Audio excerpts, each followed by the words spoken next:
Senator John Cornyn lost the primary runoff today because he couldn't get the Save America Act passed. Now, if you're watching this live, you're probably like, "Oh, what? What do you mean? He didn't lose? It's not even over yet." It's over. It's been over ever since President Trump endorsed his opponent, Ken Paxton. I would argue it was over before then. Ken Paxton was already ahead in the polls even before President Trump jumped in, and I think that he would have won very nicely. President Trump was the icing on the cake, the cherry on top, the straw that broke the Cornyn's back, so to speak. But here's the thing: John Cornyn would have won. He would have won this primary. Well, he would have won the runoff if he had just done what President Trump wanted him to do, what 80% of Americans want him to do, what Ken Paxton wanted him to do. And that was to help get the Save America Act passed. Now, you might say it wasn't really in his hands. There's John Thune. Well, I'll explain that here in a second. But first, let's go to the article itself.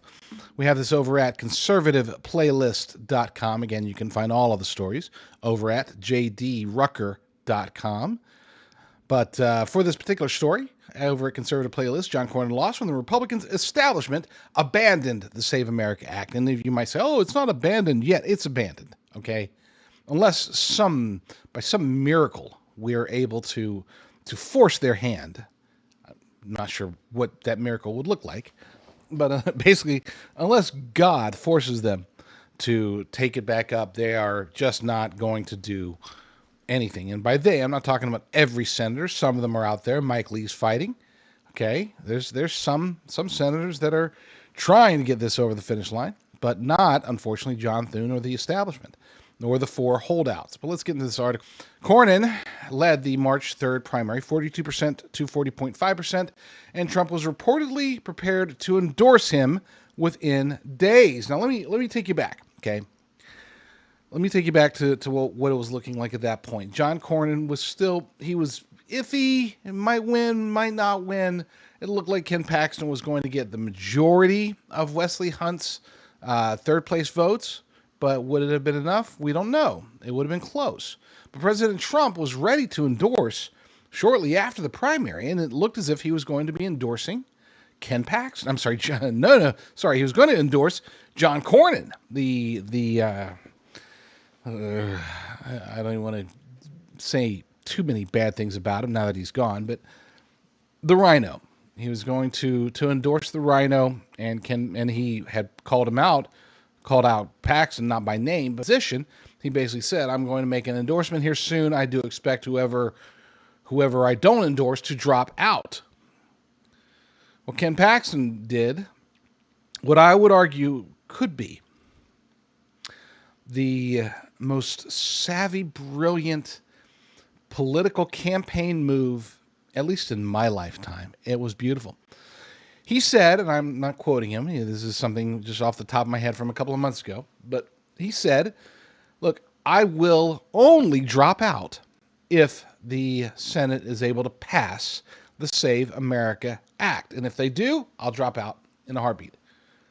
Otherwise, he's not going to drop out. And President Trump saw that, and apparently, I don't know what the calculus was there, but he's like, that's a good idea. Wow.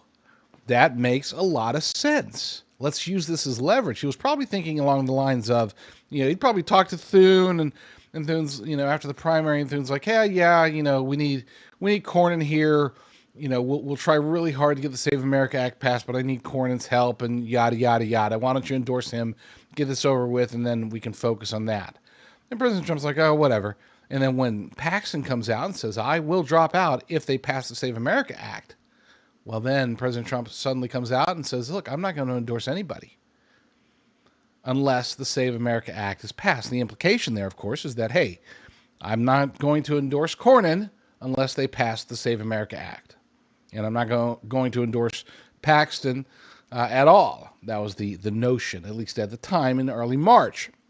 Well, of course, John Cornyn comes out and he's like, despite being against ending the filibuster, and I'm, this is too important, and I'm all behind the Save America Act, and that was it.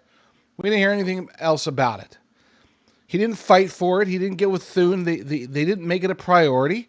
He came out and said, okay, yeah, I support it. And he thought that that was going to be enough. Well, it wasn't enough. It did nothing. He knew it would do nothing. They don't want it passed. John Thune doesn't want it passed. John Cornyn doesn't want it passed. Nor does, obviously, Lisa Murkowski, Susan Collins, Mitch McConnell, Tom Tillis, probably Bill Cassidy now at this point. They don't want the Save America Act passed. They hate America. They have to, because you can't take an issue that 80% of Americans support, and for whatever petty, stupid establishment controlled reasons, you decide, oh, well, I'm not going to support that because I like voter fraud. Oh, so stupid. They are stupid, and they're paying the price. I don't think they expected it. I don't think they expected the Cassidy situation to happen. They might have seen that, but I don't think they really thought that Paxton was going to win this runoff. I know they didn't think that President Trump was going to endorse him, but why wouldn't he? They failed. He laid out the criteria, passed the Save America Act, and I'll endorse Cornyn. Well, they didn't pass the Save America Act, so he endorsed Paxton, and now the rest is history. That is the one silver lining to not getting the Save America Act passed, is that at least we got rid of Cornyn, Cassidy, maybe others.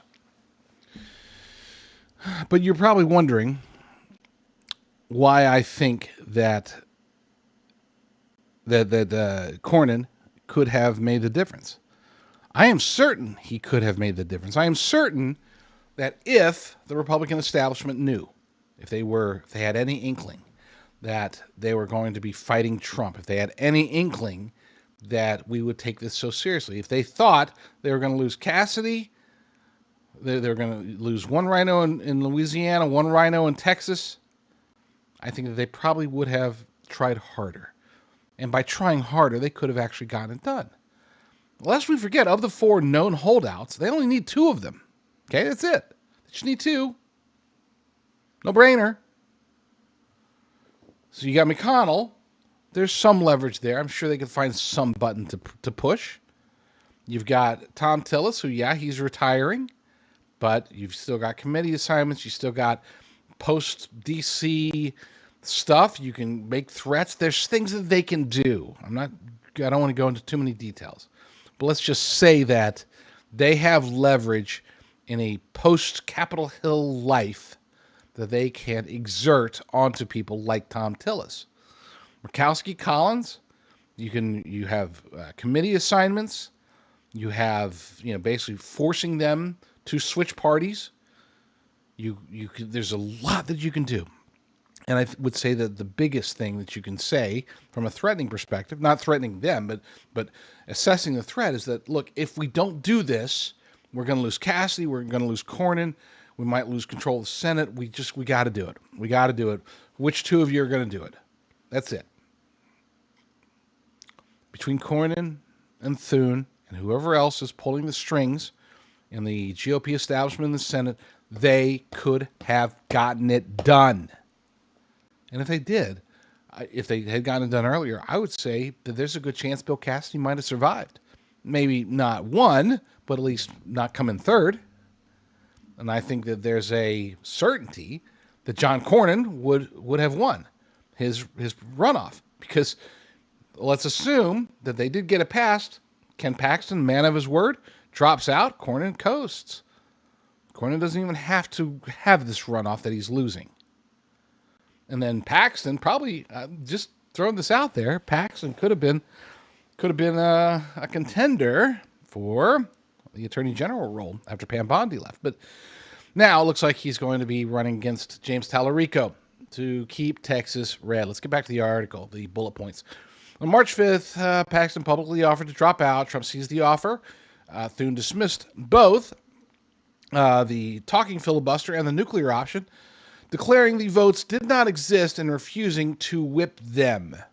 He could have whipped them, especially with John Cornyn's help. Between the 2 of them, the 2 Johns in the GOP, they could have gotten the Save America Act forced through. But they don't care. They don't actually want it passed. I wish people would understand that. They don't care about the Save America Act. They like the swamp the way that it is. They don't care about the filibuster. They know with a 99% certainty that if they lose the election, if they lose control of the Senate, that the filibuster's gone. They know that. It would have been gone already if it wasn't for Kirsten Sinema. Okay? Between her and Joe Manchin, they're the only reasons. If either one of them had flipped, then the filibuster would already be gone. I almost wish it would have happened. I don't, because you don't want Chuck Schumer having his way, but whatever. Point is that they don't want it. Thune doesn't want it. Cornyn doesn't want it. And now they lost. Praise God for that. Again, would I rather have had the Save America Act and kept John Cornyn? Yeah, probably. I mean, I love Ken Paxton, but, and I don't like John Cornyn, but the Save America Act is a real long-term benefit. One Senate seat, whatever, bugs me to death. The rest. Tempted Bill, McCaskey, McConnell. After more than 2 months of deadlock, Trump did finally endorse Paxton. That was good. Cornyn's satellite groups burned through roughly $60 million. They failed miserably. Now, a lot of people are out there saying in the Republican establishment, even like we're not just talking about just your average Americans. We're talking about people on Capitol Hill, actual senators, senator aides. They're out there saying, oh my gosh, this is over. President Trump is ruining it for us. Ken Paxton can't win. Well, if you thought that, then you should have passed the Save America Act. If you thought, oh my gosh, President Trump's ruining everything. No. President Trump is just responding to your failures. The failures of the GOP establishment to pass something that 80% of Americans support. Voter ID. Makes sense. Common sense. Jim Crow 2.0 that the Democrats are talking about, that doesn't matter. That's not flying. Nobody's paying attention to that. Nobody buys their excuses, but they don't have to. They don't even have to make an argument. Democrats have control. Okay? Who has the majority in the House? Republicans. Who has the majority in the Senate? The Republicans. Who has the White House? The Republicans. But it doesn't matter. When you have such a feckless GOP, Democrats are still in charge. They have determined that the Save America Act will not pass. And they had to do pretty much nothing to stop it. That's how weak your Republican senators are. That's why I have long called for replacing people like Cornyn with people like Paxton. Because we can't, having a majority filibuster or not, is irrelevant when you've got the Lisa Murkowskis and Susan Collins and Mitch McConnells and John Thunes and John Cornyns, Tom Tillis's, Bill Cassidy's of the world. They have destroyed the Republican, whether Republican majority or minority, doesn't matter. It's the same results. We get nothing. You can't even allow recess appointments to get caught up on President Trump's staff. It's been over a year. We still don't have his full staff. It's, sorry for ranting, folks. I usually don't like to just come out here and just start spewing. But nothing makes me more upset politically speaking. There's a lot of things based on faith, based on culture, based on crimes, and just, yes, there are things that make me angrier than this, but at least from a political perspective. Nothing makes me angrier. Not even the Democrats. They don't make me as angry as the weak, controlled, compromised Republican leadership on Capitol Hill.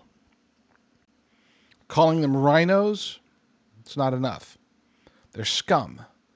And John Cornyn lost because he liked hanging out with the scumbags. I'm a politician, which means I'm a cheat and a liar. And when I'm not kissing babies, I'm stealing their lollipops. If there's one thing that people who are brand new to prepping often forget, it's the long-term storage meds. I think a lot of times people either forget them or they don't realize that they can acquire medications that can be held for an extended period of time. My good friends over at Jace Medical, well, they've got you covered, whether it's for chronic meds, for illnesses that you or your family members have, whether it's antibiotics, just being ready for whatever is going to happen in the world.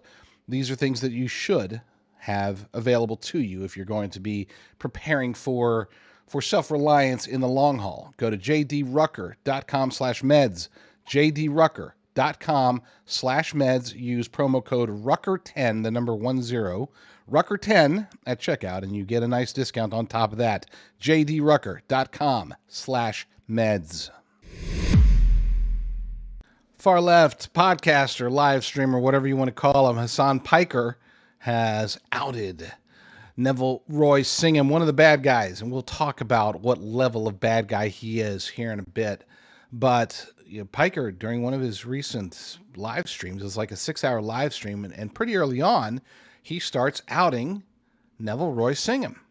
Now, there's a possibility I would love to play it. I'm a little hesitant. Number one, he curses a lot. He's a radical leftist. Curses a lot, but number two, I'm a little hesitant. I don't want, basically, I don't want the video to be taken down. I've had that happen before where I expose a left-wing blogger, podcast, or whatever, and then I get the video taken down. So I'm not going to play it. You can play it yourself. You can find the article over at basedunderground.com.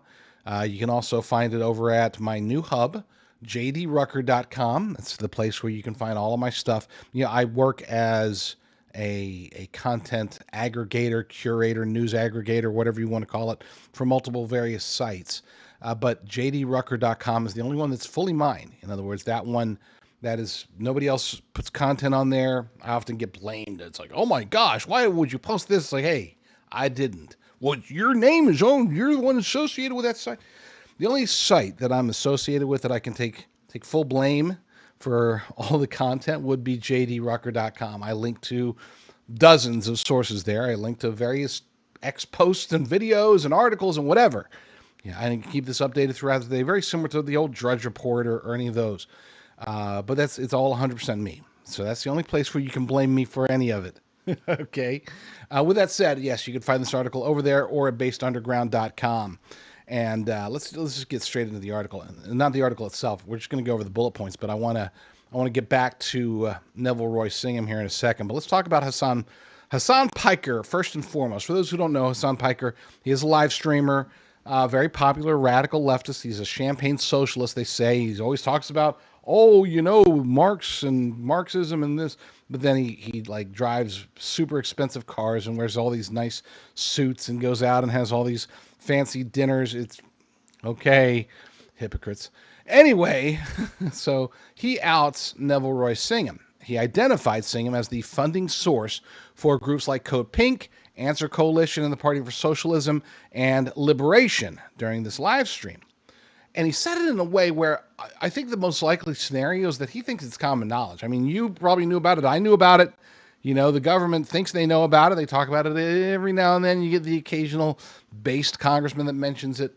But otherwise, it's one of the best kept secrets. This guy, Neville Roy Singham, is potentially one of the big bad guys.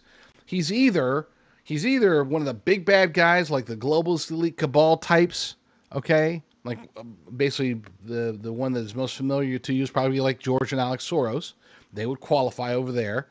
Or he's a very close middle manager, probably working not just for the cabal, but also for the Chinese Communist Party, whose goals are aligned. Both groups and other groups as well want to destroy the United States of America. We're standing in the way of their master plans, whatever their master plans may be.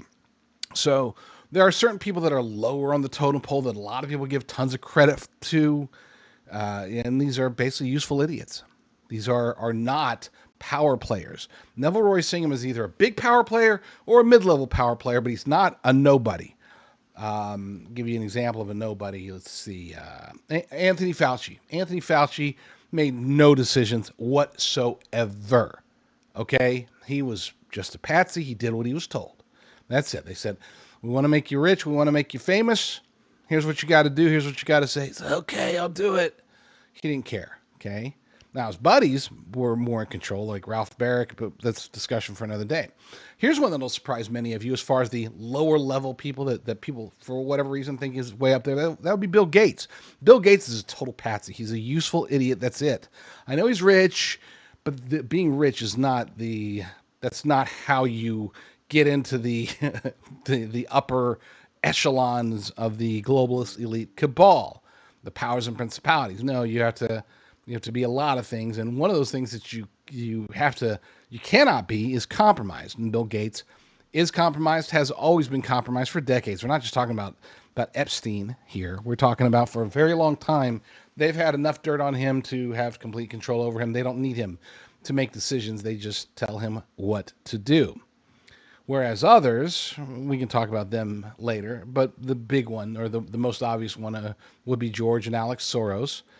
That's where I believe Neville Royce Singham, I think he lives in that world. Now, there's a possibility that he might be a little bit basically a middle manager, a funnel, because he has certain things about him that make him very useful for the Chinese Communist Party and the globalist elite cabal. He's rich, but he's cash rich. He doesn't have assets and tied into companies per se. He's got a lot of cash. He sold his companies back in like less than a decade ago. Made a lot of money, and then he moved to China. Okay, so he's got the black hole for his finances. He doesn't have any assets that people can dig into and try to find stuff. Okay, he's got kind of a very ideal scenario if he is just a middle manager. He could be one of the big guys. He could be the middle guy. He's definitely not a useful idiot like Bill Gates, though, because they can funnel money through him if they want to. I don't want to make any accusations. I'm just saying it would be possible. If I were the Chinese Communist Party and I wanted to invest into subversive groups like the No Kings rallies or Antifa or Black Lives Matter or Code Pink or any of those guys, I would probably just funnel the money through American citizen Neville Royce Singham. It'd be very easy. Anyway, back to the article itself, the bullet points. Singham, who sold his company for hundreds of millions and relocated to China, has funneled approximately $285 million that we know of into a network of nonprofits promoting pro-CCP narratives and anti-American protests. Again, this is the guy behind the anti-ICE protest, the money behind it. These organizations have coordinated major street actions against U.S. policies, often aligning with interests of China, Iran, and other adversaries. Congressional committees are investigating potential violations of nonprofit rules limiting political activity and concerns over foreign influence. Piker's comments, which I'll talk about here in a second, mark a rare public acknowledgement from within the network that Singham's money drives explicit political advocacy rather than neutral charity. And if there's going to be any way to slow down or possibly stop, and more likely just slow down Neville Royce Singham, it will be through exposing that his money is not being used. They can use dark money, has certain purposes that you can use it for, and amongst those are other things that we think they're being used for. Okay, you can't get so hyper political, and that's exactly what allegedly he's doing.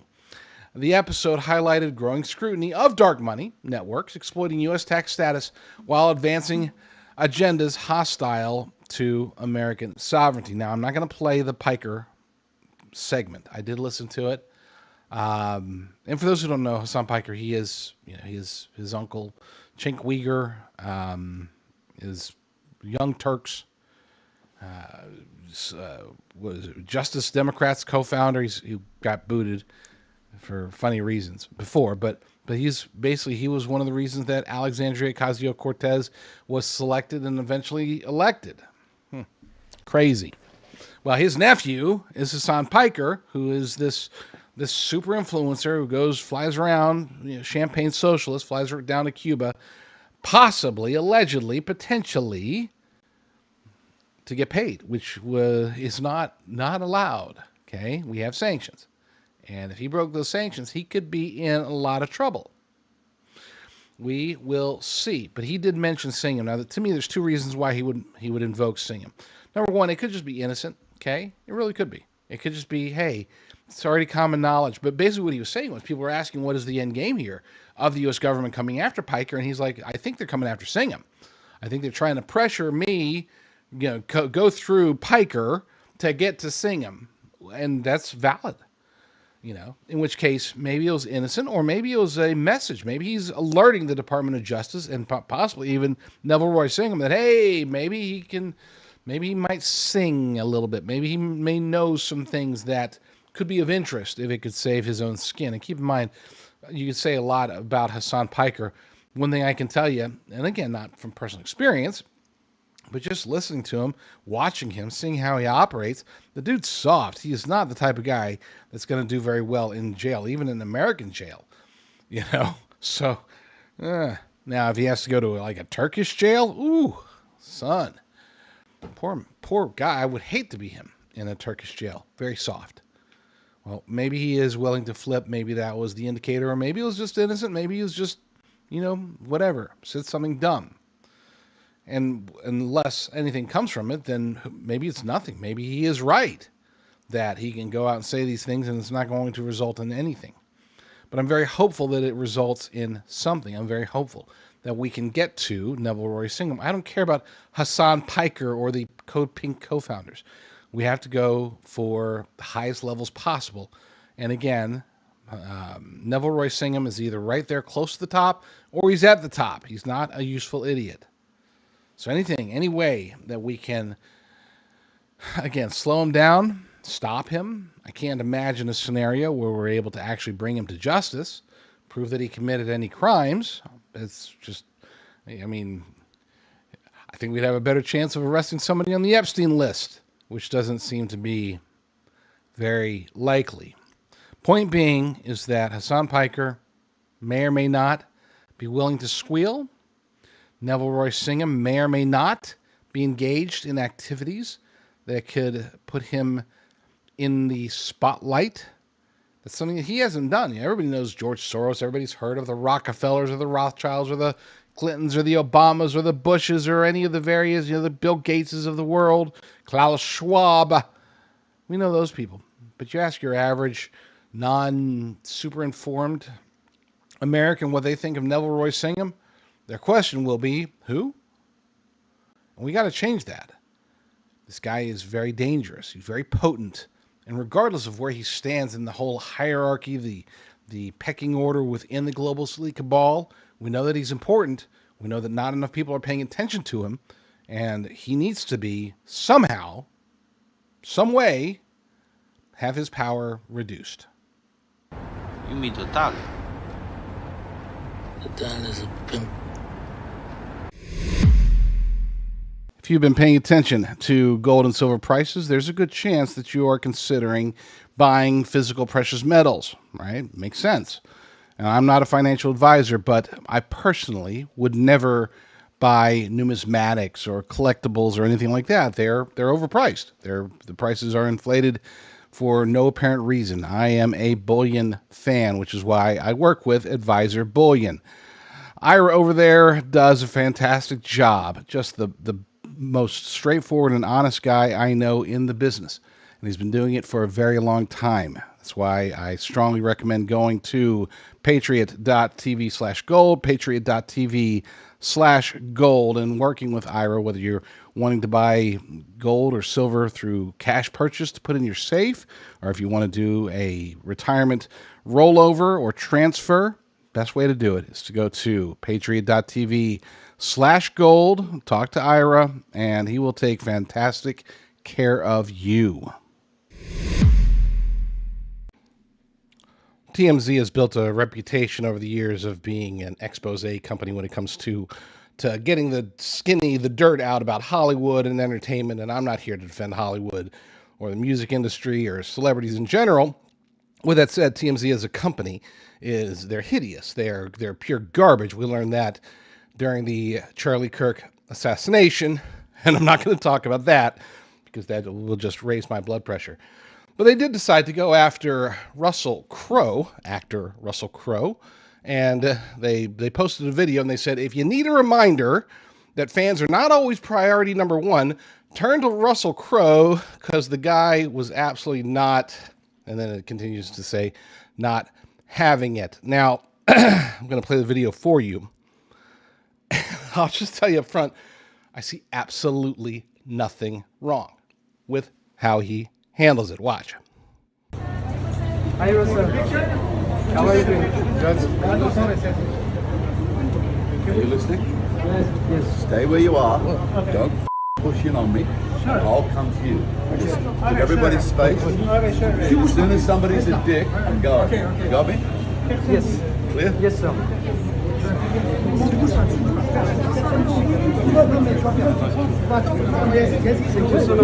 Vas-y, non, pas maintenant. Viens là.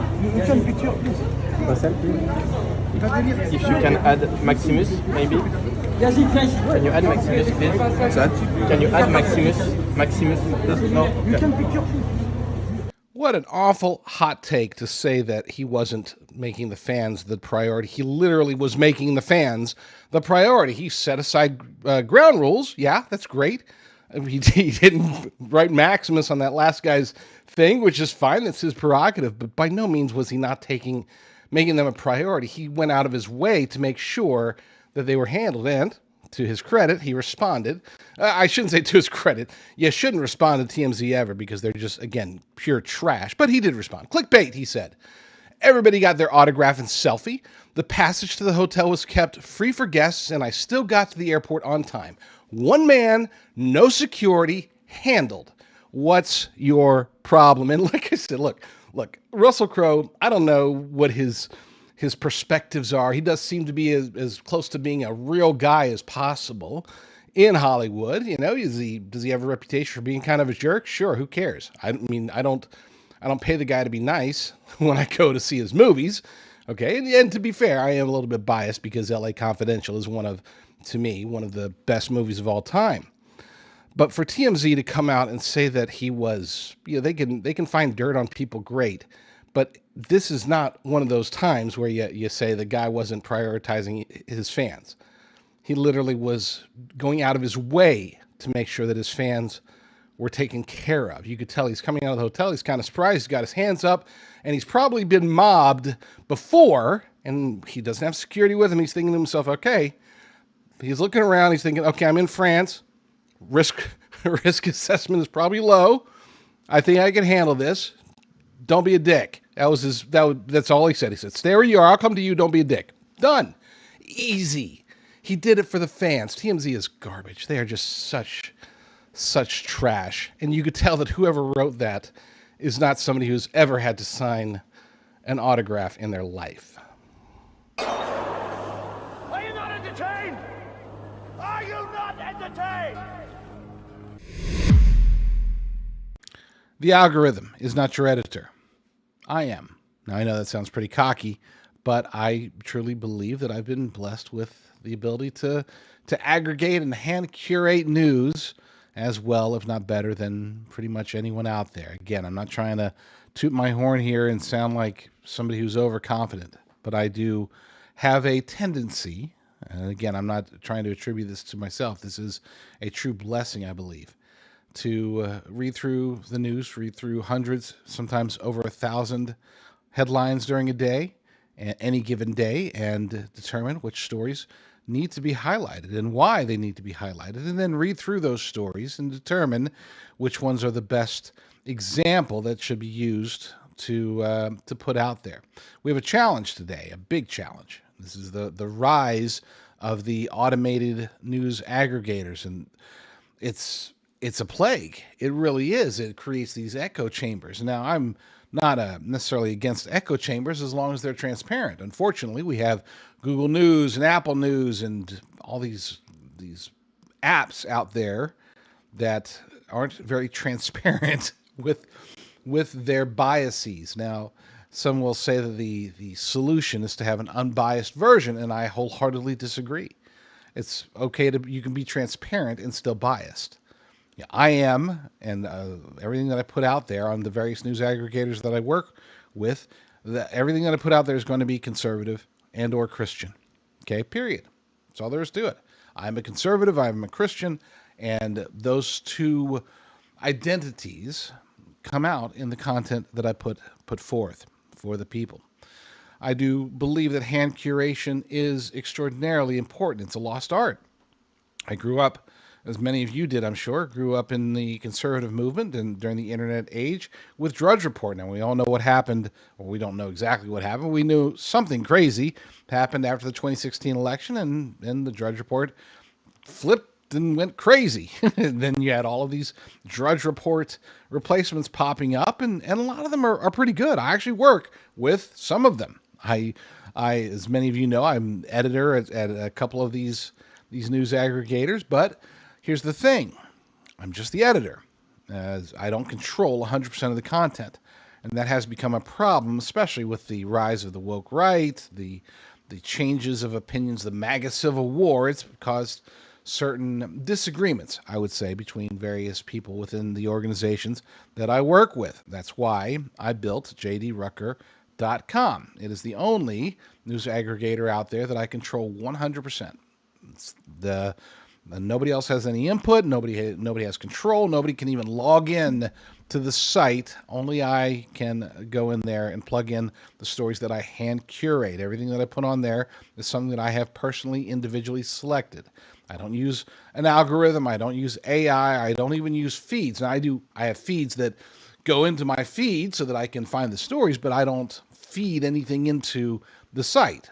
I see stories that are important, or I find a topic that needs to be exposed, and I determine which sources I want to put out there for that particular story. Sometimes it's one, sometimes it's 3 or 4. It depends upon how big the story is. It depends upon what sort of angles are being told. If I might be able to get a great angle from the Federalist, and then a similar but distinctly different angle on Breitbart or the Epoch Times or Independent Sentinel, which is the other reason why, by the way, you should always avoid the Google Newses and Apple Newses of the world, because Maureen Dowling over at Independent Sentinel has a true eye for the news.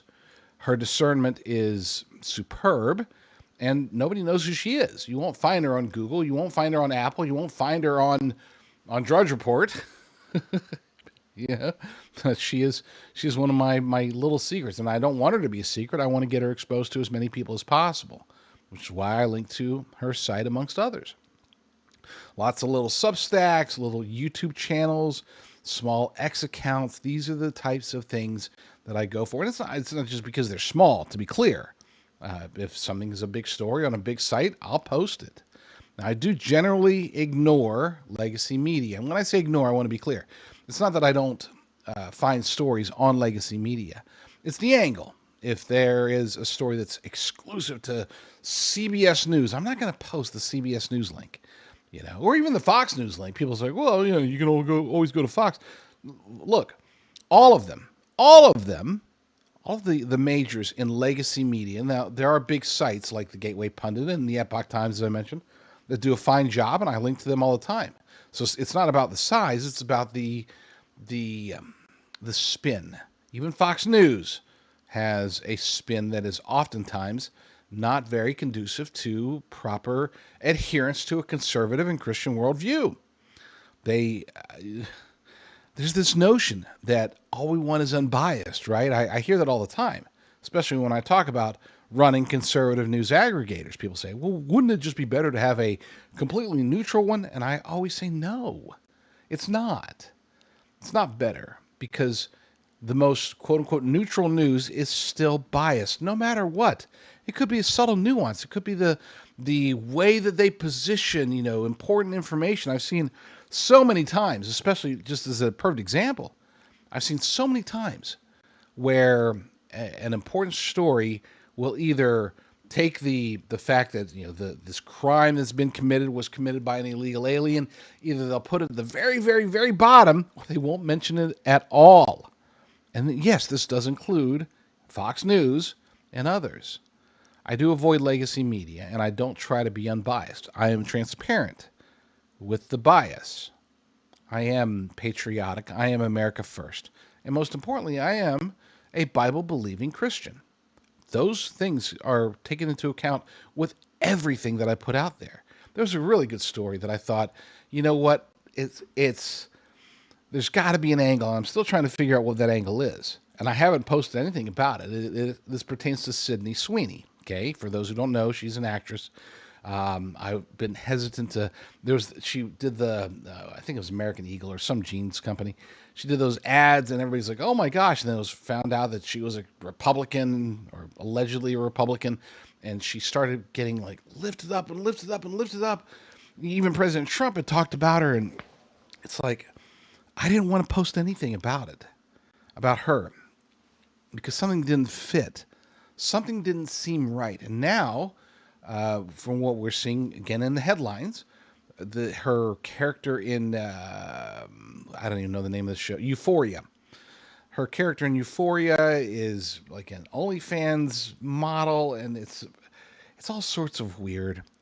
And I'm not a prude by any means, but I felt at the time that there's something off about her, something off about the story, and I don't want to promote it, so I didn't. The last time I felt that way, funny story, was Kanye West when he was backing Trump and he was Republican and all this other stuff, and then I'm like, you know what? Let's hold off before we really start pumping up Kanye West. And I was right. It turned out that he's crazy, amongst other things. Again, I want to be, I don't want to be falsely humble because I do believe this. I've been blessed with an ability to see things like that. When it comes to the news, this is what God has given me, the ability to see news, recognize it, and expose it. I'll give you a perfect example. This is probably the best example. It was the Palestine, Ohio train derailment. When it happened, we covered it, of course. And over the next couple of days, I was watching, and it's like something's crazy, something weird is happening here. I was following Mike DeWine and his actions, seeing what was happening on the various Twitter feeds. People were like, "What's going on here?" It looks like they're going to blow the thing up, and the chemicals and all this other stuff. I had that story. I had at least, I don't know, 5 or 6 stories about that before the first time it got mentioned on a week and a half later. It's like, oh my gosh, there's this great tragedy unfolding in Palestine, Ohio. And this started making, even conservative news sites weren't really covering it for a week. It wasn't until plumes of chemical smoke were visible for miles and miles away. It's like, oh wow, okay, this is a story. We had that early on. And I don't like stories that like this one. You won't ever hear me talking about myself in this regard because I shouldn't be the news. But in this particular case, for this one story, I will say that it is important for anyone who is conservative or Christian or both to check out jdrucker.com. We put a lot of effort into it, obviously. We do put unique content there. It's not just all aggregated like Drudge.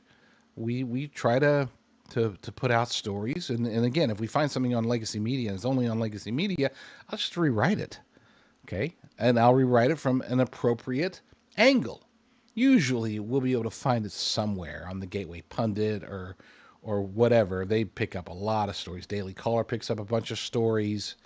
Again, the Federalist, Post-Millennial, Human Events. There's so many of them out there. There's dozens, if not hundreds. I think that our feed actually has over 250, closing in on 300 total sources. All conservative, all, having an appropriate worldview. And again, as long as I'm transparent about it, as long as I don't try to mislead people and say it's unbiased, I think it's just fine. There's a problem when you rely on algorithms, and even if you were to find a good conservative one, the algorithms themselves, the AI, artificial intelligence, is getting better and better and better at finding the content that you, I don't want to say even like necessarily, that you engage with. It's not just about clicking or lingering or this, that, or the other. It's able to find the stories that match you. And you might say, that's great. No, it's not. That's not great at all. That creates a personalized bubble, a personalized ecosystem, a personalized echo chamber is really what it is. Where you're just getting the news, the information that you have been programmed to like, that it's been programmed to think that you like, and now all of a sudden you're limiting the potential worldview. You do need an outside editor. All of us do. I do. I mean, I go to revolver.news all the time. I go to Citizen Free Press. I go to, obviously, the Liberty Daily.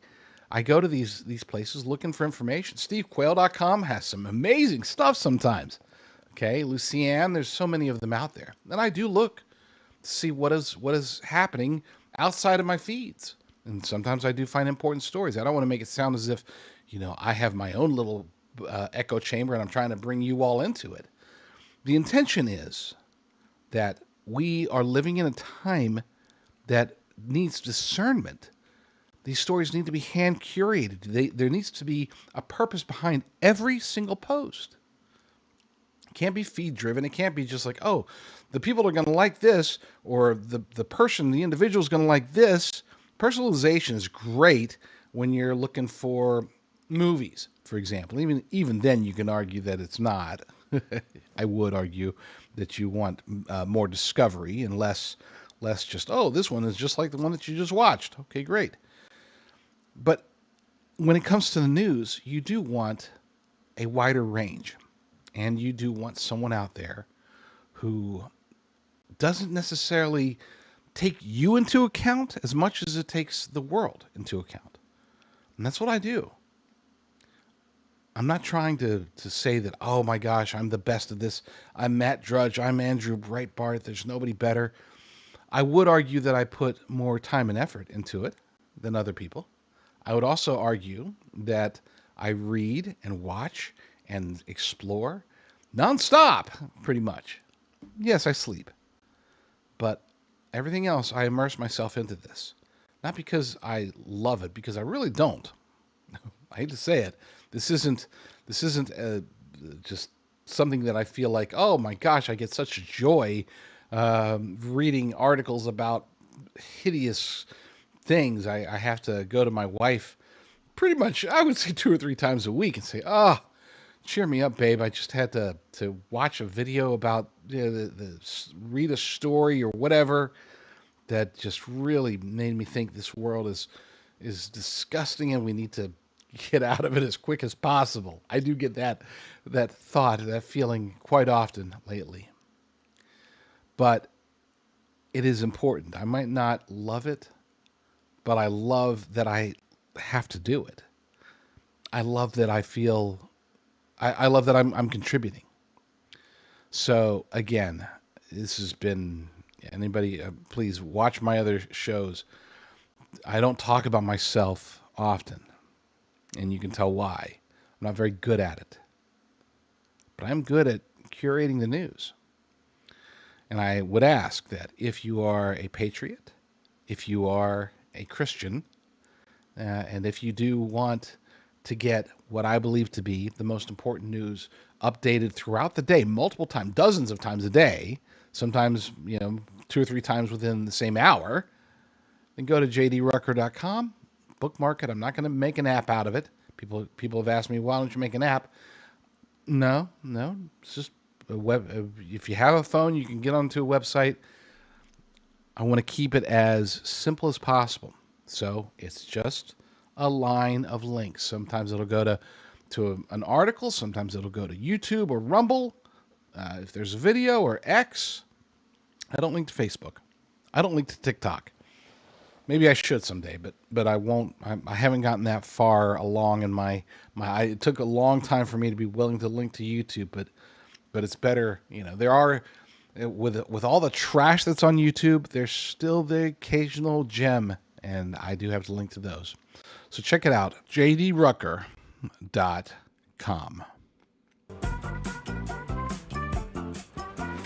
Okay, let's run.